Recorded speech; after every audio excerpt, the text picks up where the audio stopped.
So, hi, Karen. Thank you so much for joining me today. Thank you so much for having me. It's a pleasure to be here. I love it. A lot of women over 40 are carrying around decisions they never actually consciously realized that they made. And eventually, those tiny decisions start to feel like that it's actually our personality. So, this is the feral era for women over 40, where high achieving women come to stop origami folding themselves into smaller, quieter versions of who they are just to make everyone else more comfortable.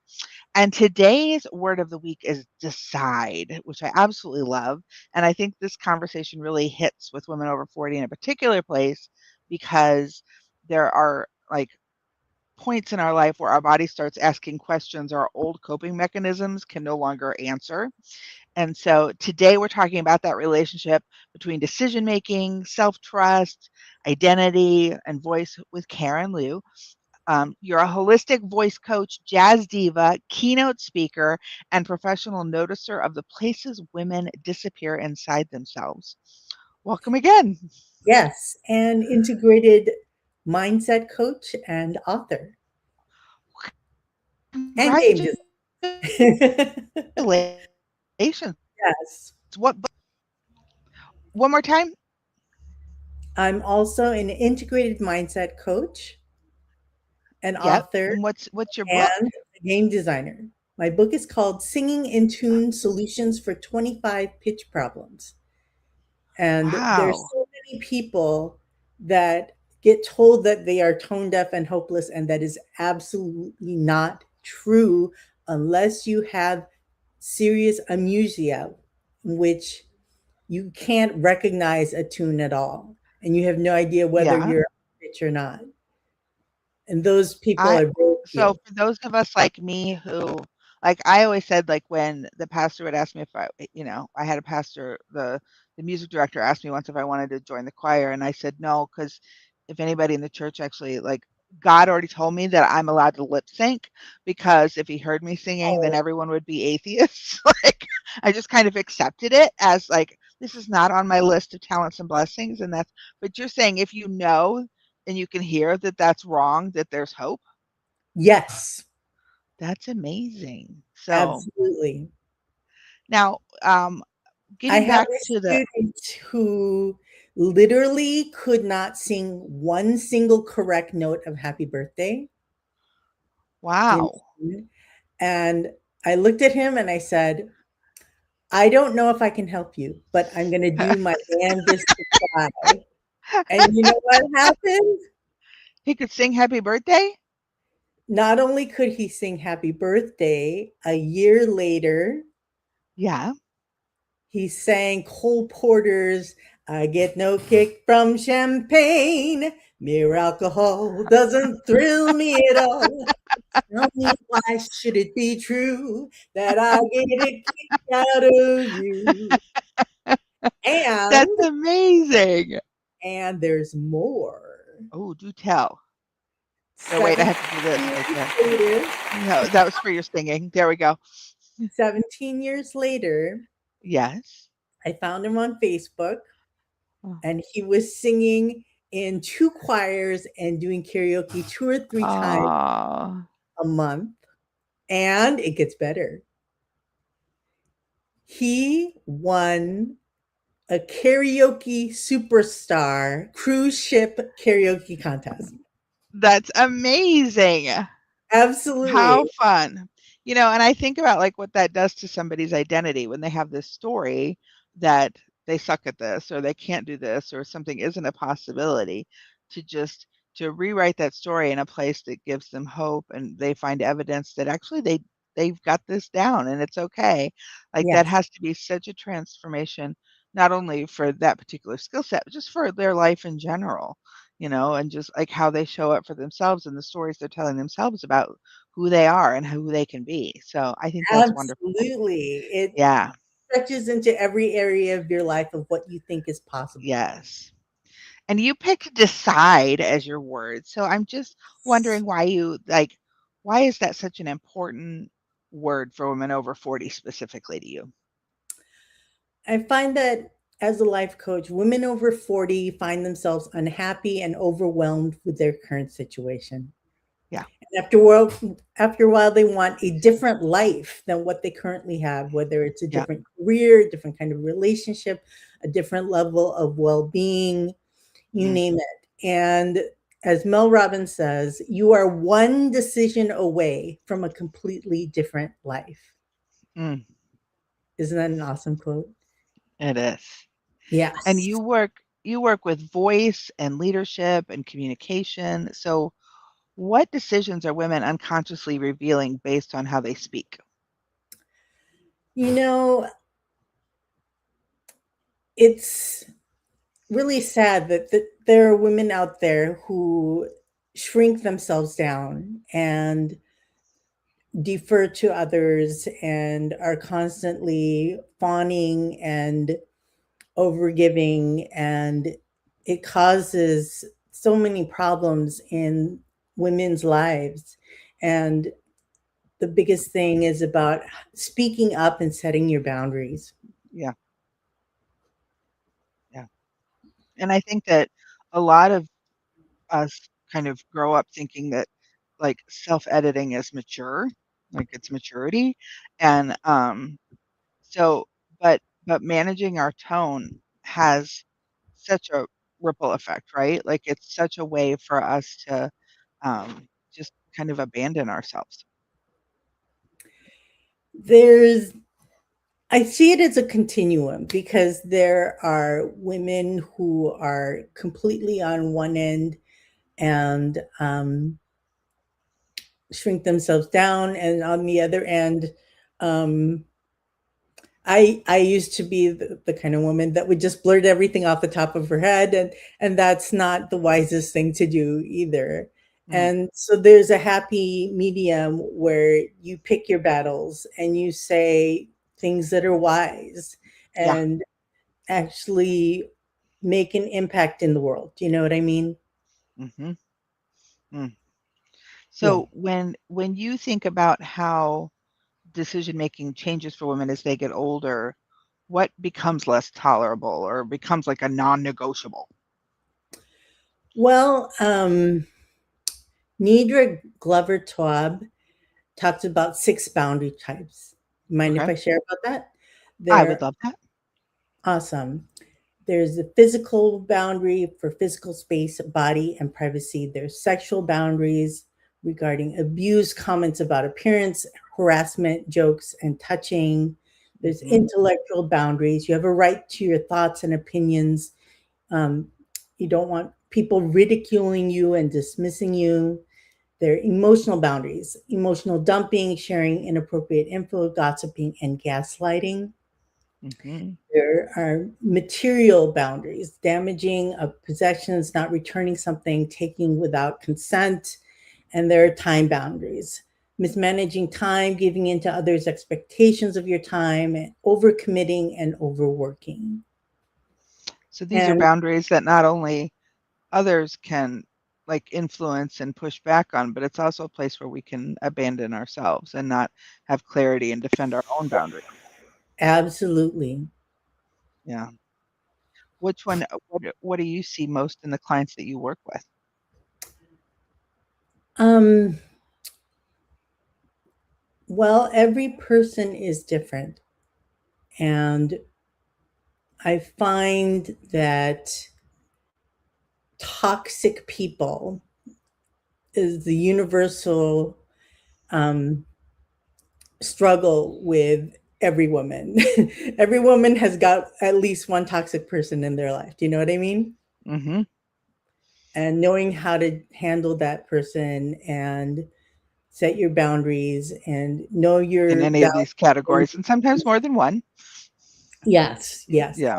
absolutely. Mm. So these are 3 different kinds of choices that you can make with your boundaries.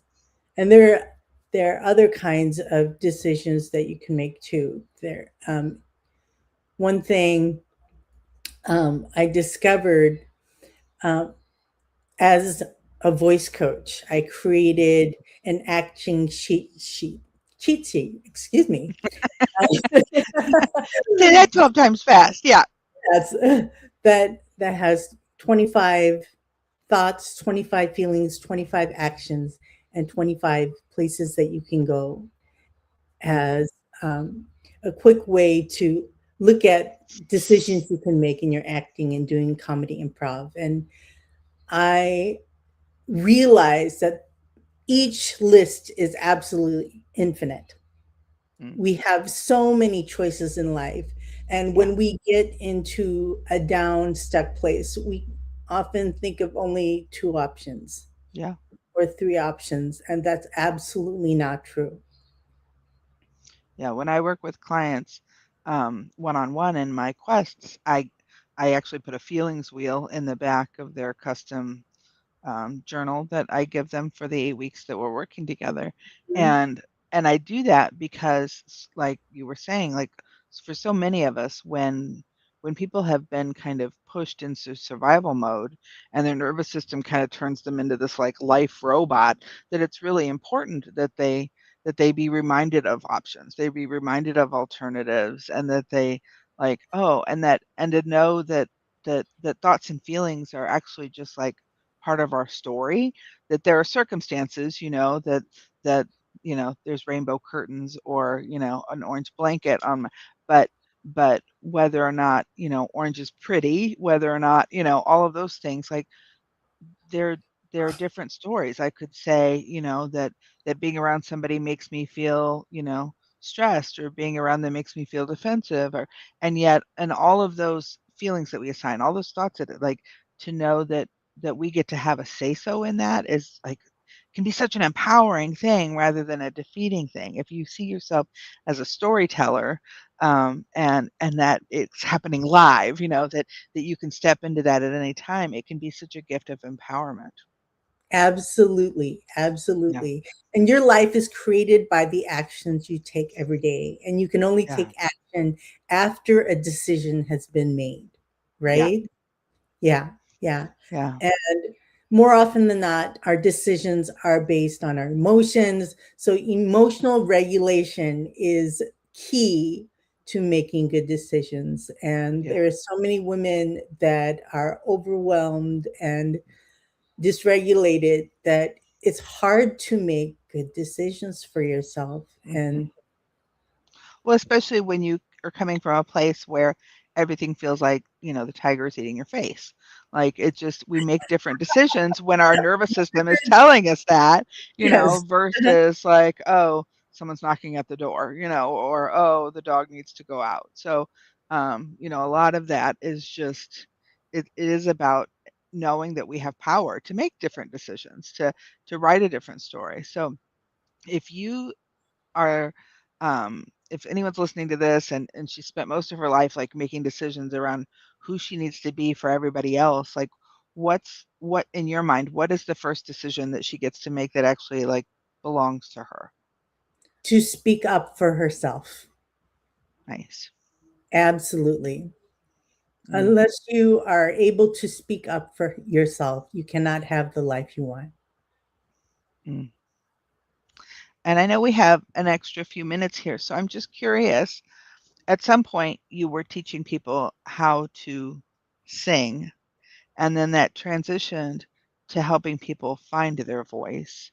And I just wondered, like, when did you realize that the work that you were doing was so much more than just about the sound coming out of their body? What led me to coaching was that I've had over 1,000 happy students in my life, but there Mm, were two women in particular that had been so traumatized that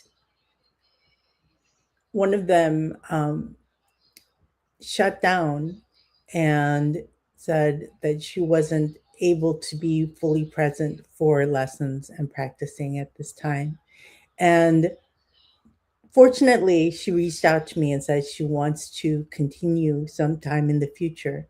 But wow. that woke me up to I need to learn more. Yeah. Um, there's more that I can offer and more that I need to learn in order to reach people like that and women like that in particular. And um, fortunately, the second voice student that I had with traumatic um, dysregulation, she was able to do some life coaching with me, and she has transformed herself and her life. And her new identity is that she is joy. Mm. And her testimonial was so powerful. It just brought me to tears. And I'm so fulfilled, and it's so meaningful to me to be a life coach now, to be an Mhm. integrated mindset coach. And I just love it. Yeah. It is wonderful getting to walk aside people as they write a different story, as they step into their power and in the decisions that they make in that. Um, if someone is listening and they don't see themselves as having any power to make a decision, that they just feel kind of stuck, is is there something, a question that you ask or a reframe that you offer to kind of just maybe crack curiosity just a little bit? Honestly, what I do is I sing them the New Choice Game jingle. The new choice game jingle. I don't know what this is. My board game is called New Choice Improv Your Life. Oh, okay. And in it, well, I'll just sing it for you. Please New do.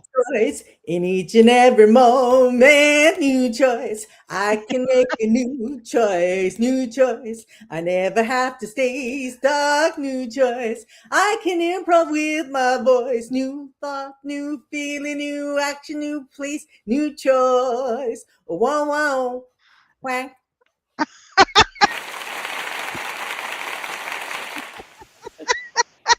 That's amazing. Thank I you. And I think that, one of the things that I do as a dopamine coach is I'm always looking of ways to people kind of like I work with people who aren't like lazy or unmotivated. They just are dopamine depleted, right? Like they just don't have Yes. access to that part of their world at all. And so for me, it's about inviting them back into a world where they can be curious, where they can, and play is one of the few things that kind of can hijack our nervous system so that we forget about being anxious, we forget about overthinking. And so to me, I have not done the research, but I would guess that singing is is such a multidimensional part of our identity that it does the same thing, where just kind of it overrides the ability to overthink. It overrides, the stuckness. And so if you can let yourself just kind of I think that's why people kind of let themselves go when they're up there, like they can be all like business formal and then they get up on stage to even just sing karaoke and they have like a set song that they'll sing or something like that because they're letting themselves just dream. And I think that And singing play. has a lot in common with play in that regard, that you and I are helping people, like, kind of just fast track that, just push away all of the speed bumps that have been getting in the way of them being their favorite selves so that they can, really just kind of embrace the new favorite self. Yes. And that's why I'm embracing my new identity as Carrie Poppins. I love that. So tell me a little bit more about that.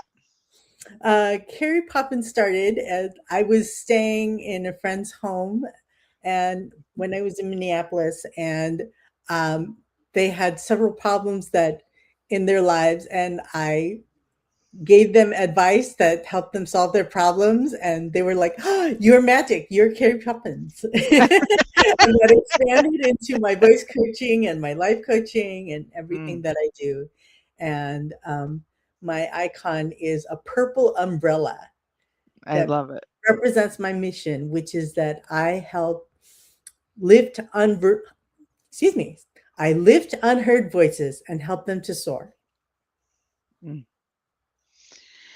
And and they get to decide what that looks like. They get to decide what that feels like, and that at any time we can make a new decision, and we can reinvent that over and over and just be in a continual state of deciding this is the season that I'm in right this very minute. And it's not something that's what I hate about the like when people talk about being their best self. It's like that's got kind of a superlative edge to it, like a Mhm. competitive and so for me I always say favorite self because that evolves and it's just based on Mm, whatever is going on in the moment, like yeah. my favorite self, this afternoon might be taking a 20-minute nap. Like that could be favorite Mm, self. It doesn't mean that, that takes away from like my talents or skills or anything like that. And so knowing that we have agency in that and that we get to decide, and as your word says, I think that can be very powerful. yes, So, absolutely. Do you mind if I share about 6 different types of decisions you can make? oh yes, please do. Absolutely. All right. There are 6 options for any decision. You can do it yourself. You can delegate anything to others that they could do 80% as well. You can downgrade the quality of it. For instance, you don't need a perfect full face of makeup every day, right? Mhm, You can defer to do something later, divide it into smaller parts, even just one small part, or you mm. can delete it entirely. You don't have to do everything that is out there, right? There's my umbrella tattoo. So see, we can bond that Oh way. my God! That's awesome. I need to get that. Yeah. Mine has the green and the purple for non-binary stuff, for genderqueer. So, Oh, yes, yes, because it's in the umbrella. So, um, yeah. So, okay. So, just run me through the list one more time. I got distracted because I was clapping and celebrating, and then just saw, oh, umbrella, umbrella, and I bonded, and ADHD took over. Okay. So you can keep it as is. That would be a decision. okay. Actually, the 6 decisions are do it yourself, Okay. delegate, Okay. downgrade, defer to later, divide into smaller parts, or delete entirely. Delete. That's a lot of D's going on there.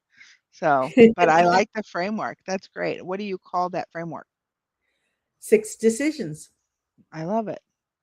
So, I think that for a lot of women, like we were never actually taught how to make decisions for ourselves. And we were taught how to make decisions that protected relationships or protected perceptions or protected systems or other people's comfort. I think women over 40 eventually reach a point where the body gets louder and the resentment gets louder and the grief gets louder and the truth gets louder. Mm, And so, maybe the real work is not becoming a completely different person. Maybe it's finally making decisions from the version of us that was there before the performance started. So, absolutely. I like that. yeah. Yeah.